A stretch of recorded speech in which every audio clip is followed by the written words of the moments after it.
ମୁଁ ଶପଥ ନେଉଛି ଯେ ମୁଁ ତ୍ରିରଙ୍ଗା ଉତ୍ତୋଳନ କରିବି ଆମର ସ୍ୱାଧୀନତା ସଂଗ୍ରାମୀ ଏବଂ ବୀରପୁତ୍ରମାନଙ୍କ ଭାବନାକୁ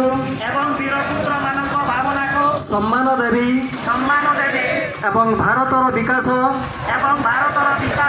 ଓ ପ୍ରଗତି ପାଇଁ ନିଜକୁ ସମର୍ପିତ କରିବି। ମୁଁ ଶପଥ ନେଉଛି ଯେ ମୁଁ ତ୍ରିରଙ୍ଗା ଉତ୍ତୋଳନ କରିବି ଆମର ସ୍ୱାଧୀନତା ସଂଗ୍ରାମୀ ଏବଂ ବୀରପୁତ୍ରମାନଙ୍କ ଭାବନାକୁ ସମ୍ମାନ ଦେବି ଏବଂ ଭାରତର ବିକାଶ ଓ ପ୍ରଗତି ପାଇଁ ନିଜକୁ ସମର୍ପିତ କରିବି। ମୁଁ ଶପଥ ନେଉଛି ଯେ ମୁଁ ତ୍ରିରଙ୍ଗା ଉତ୍ତୋଳନ କରିବି ଆମର ସ୍ୱାଧୀନତା ସଂଗ୍ରାମୀ ଏବଂ